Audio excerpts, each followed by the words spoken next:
De quoi s'agit-il? Il s'agit de trouver la tension instantanée qui varie sans cesse aux bornes du condensateur. D'accord? Bon, on n'a qu'une seule formule à retenir jusqu'à présent. Et il s'en sert toujours. Et T est égal à C, la capacité dVt sur dt. Voilà. Hop là. C'est toujours cette formule, que ce soit pour calculer un courant, une tension ou une puissance, l'énergie, on se sert de ça à la base. D'accord? C'est pourquoi j'ai insisté pendant le développement du cours sur ça. Bon, on cherche Vt, donc il faut résoudre cette équation. dVt est égal à 1 sur C fois IT. On passe de l'autre côté dt.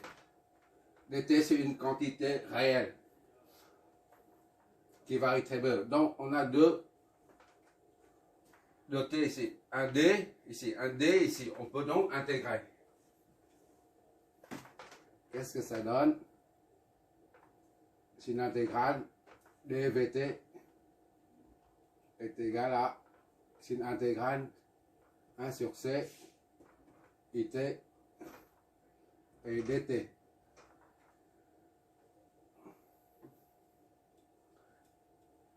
Rappel, x c'est 1 est égal à x1, d'accord?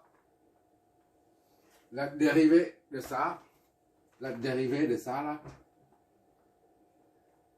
ça donne 1. On met ici là 1. D'accord? Et 1 moins 0 c'est 0. X fois 1 moins 1, ça va être 0. Ce qui fait 1 fois 1. D'accord?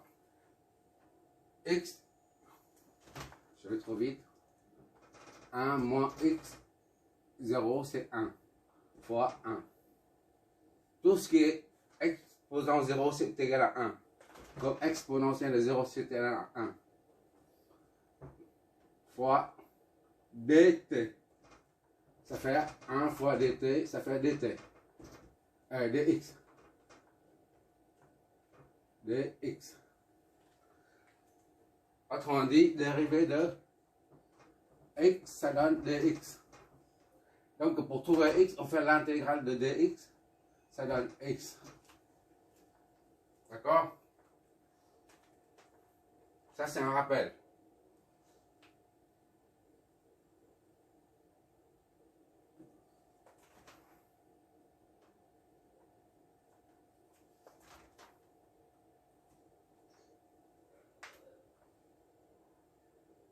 dv ça donne ça.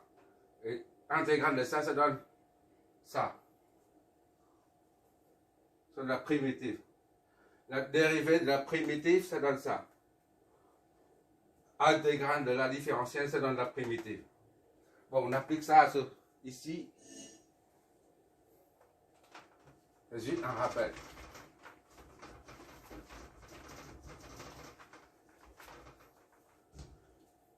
Bon.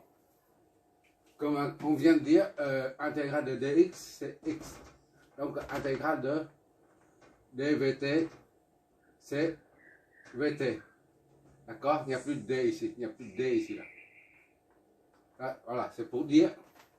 Le rappel tout à l'heure, c'est pour dire ça. Intégrale de dx, ça donne x.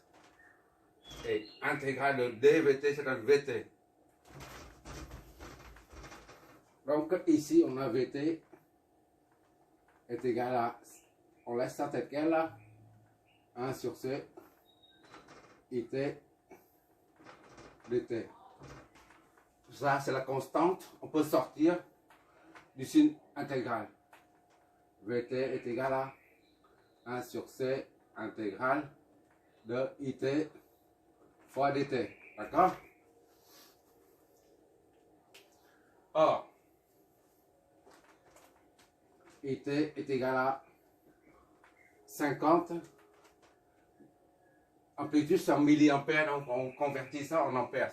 Ça donne 0,05. 0,5 ampères.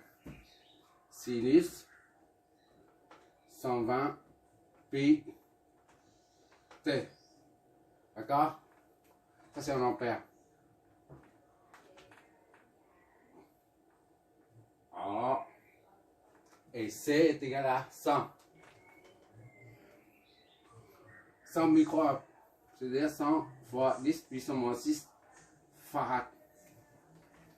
D'accord? On remplace tout ça, on injecte tout ça dedans. VT est égal à 1 sur 110 moins 6, d'accord? Intégrale de 0,05 sinus de 120 pi t fois dt. N'oubliez jamais cette petite quantité de variation. Ça donne 0,05 sur la constante, on la sort. Intégrale de sinus 120 pi t dt. D'accord. Ça donc, ça reste constante. Par contre, on doit trouver ça. Un autre petit rappel. Cosinus, sinus, moins cosinus. D'accord? Ça, c'est pour dériver. On va dans le sens horaire. Dérivée primitive intégrale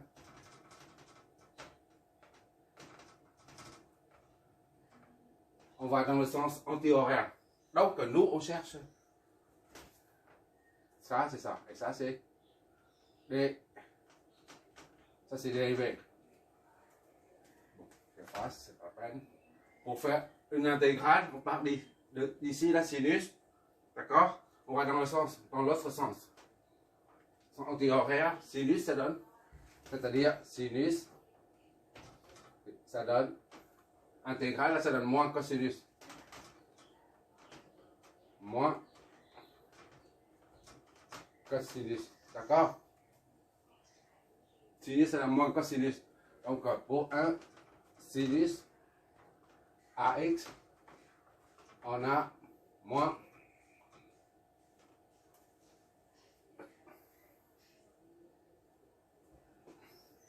un sur A cosinus AX. Je crois que c'est ça.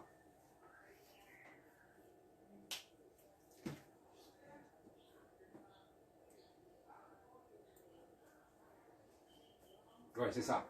Bon. On reprend ici, on revient ici. VT est égal à ça divisé par ça. Ça donne 1, 500, 10 puissance 6. 10 puissance 500, c'est 500.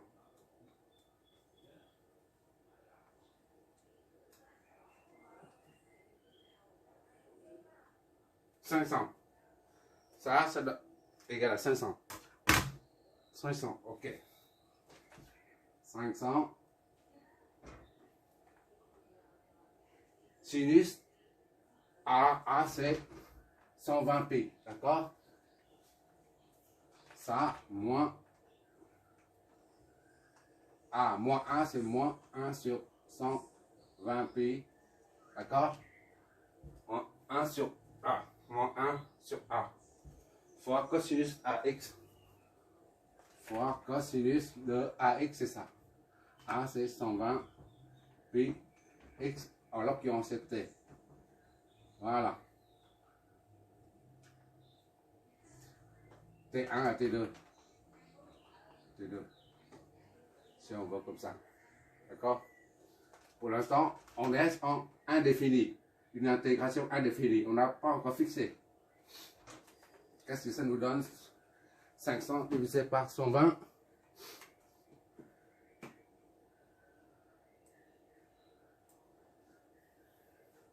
On laisse comme ça. On laisse tel quel. VT est égal à moins 500 sur 120 pi cosinus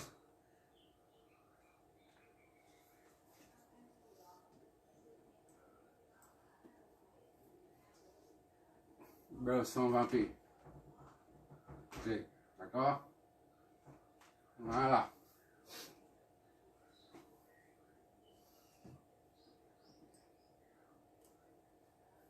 Plus, on fait une intégrale, donc il faut la constante. K. On dit K1. Voilà. Ça fois ça donne ça.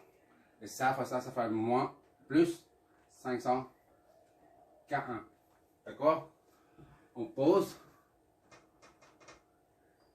K est égal à 500 K1. D'accord? VT est égal à moins 500 sur 120 pi fois cosinus de 120 pi T plus K. D'accord? Initialement, la tension au bord du condo, le condo est vide. Était vide initialement. C'est-à-dire, il n'y a pas de charge, il n'y a pas de tension au bornes. Donc VT est nul. Or, initialement,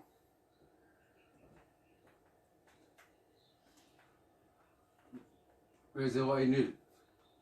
Quand T est égal à 0, initialement, la tension au bord, c'est nul.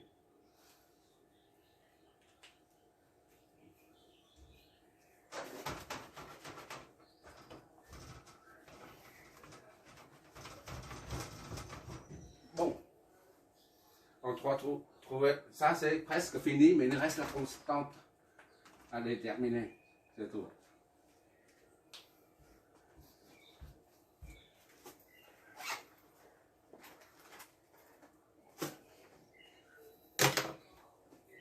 Bon, on va mettre la valeur 0, on va affecter la valeur 0 à T. Qu'est-ce que ça donne? V0 à V0, on a moins 500 sur 120 pi fois cosinus de 120 pi T c'est 0. D'accord? À T0, T0 plus K est égal à 0. Puisque initialement V0 est égal à 0. Donc ici c'est moins 500 sur 120 pi cosinus de 0 plus K est égal à 0. Ça fait moins 500 sur 120 pi fois 1. Cos 0 c'est 1. D'accord? Plus K est égal à 0. Donc moins 500 sur 120 pi plus K est égal à 0. K est égal à 500 sur 120 pi. Voilà.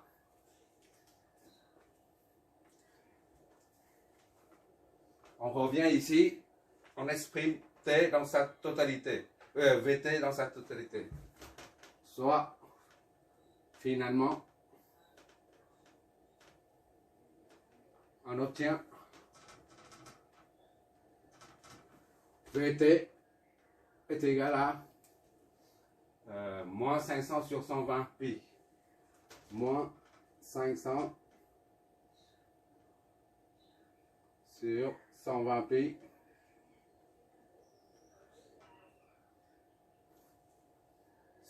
pi fois cosinus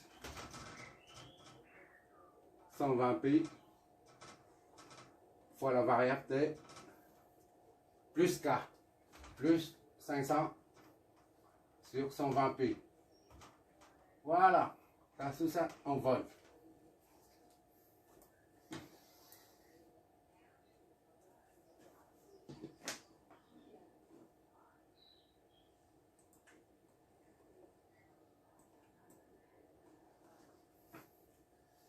qu'est-ce qu'on peut... On peut mettre ça en facteur. Vt est égal à 500 sur 120 pi. D'accord? Ça, en facteur. On isole. Ça donne 1.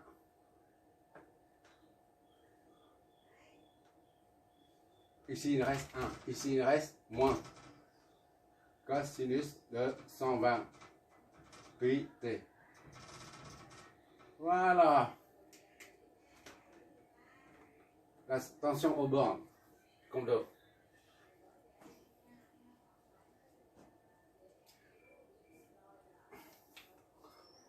On peut vérifier sur le...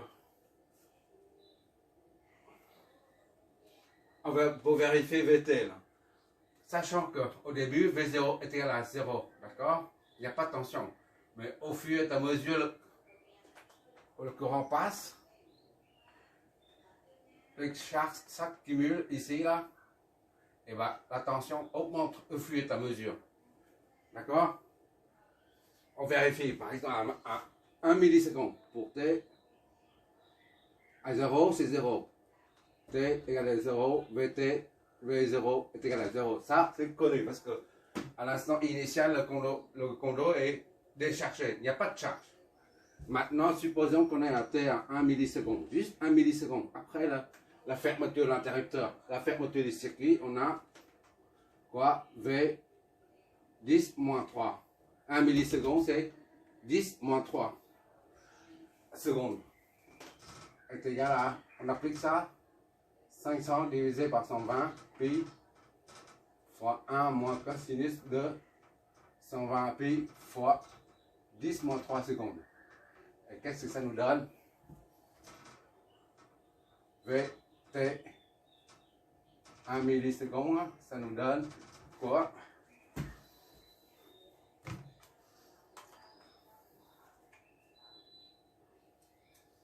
500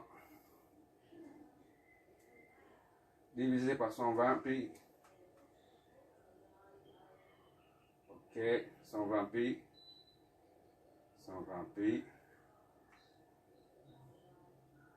Fois 1 moins cosinus. Cosinus, c'est pas sinus. Cosinus de 120 pi fois 10 puissance moins 3. Voilà.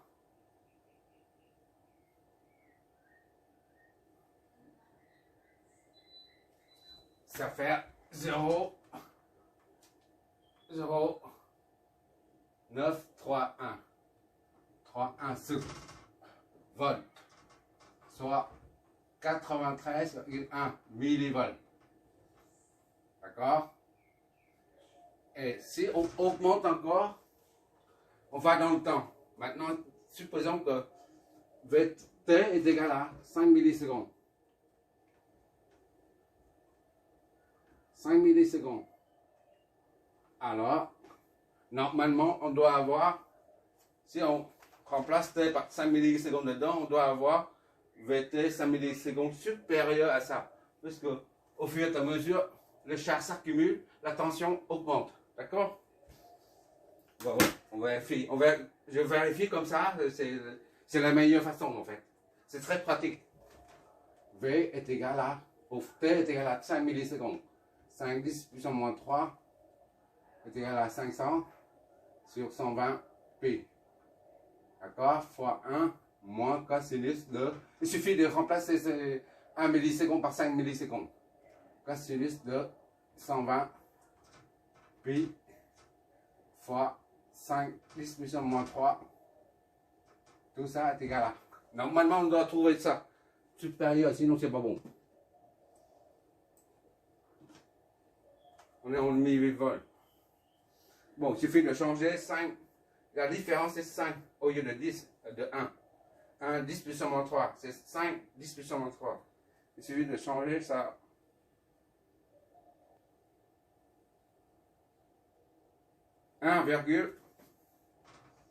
73, ça c'est en vol. D'accord? Ça, on divise par ça. On divise par 0, 0,93, 1. 18 fois de plus.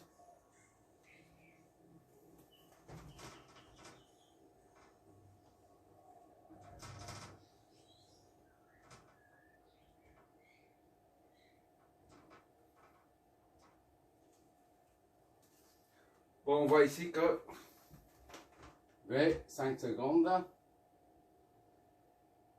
Ah, on fait bail. Vol. On voit ici que plus on va dans le temps, plus la tension augmente. D'accord? 1,74 volts au lieu de 0,09 volts.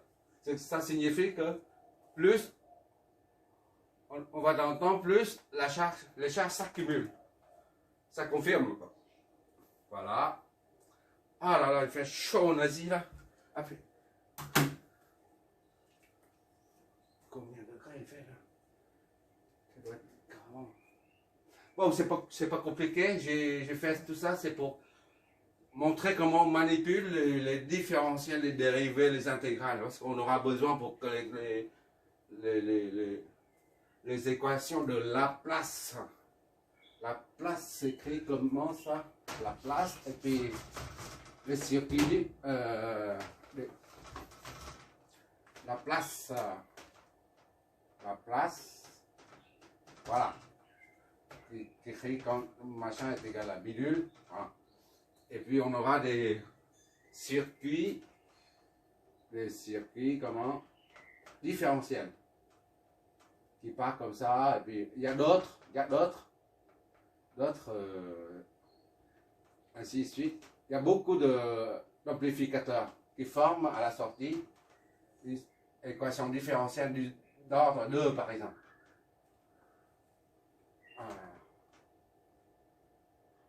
Je ne me rappelle pas, mais le temps venu, on verra ça. Et pour ça, il faut bien maîtriser la manipulation des dérivés, des différentiels. Surtout, il faut bien comprendre ce truc-là. Ça, c'est une quantité réelle. C'est pas comment dire, un symbole. C'est pas un symbole. C'est une quantité réelle. Une quantité réelle. S'il n'y a pas de cette quantité, on ne peut pas dériver, intégrer. Bon, le prochain. Merci d'avoir regardé.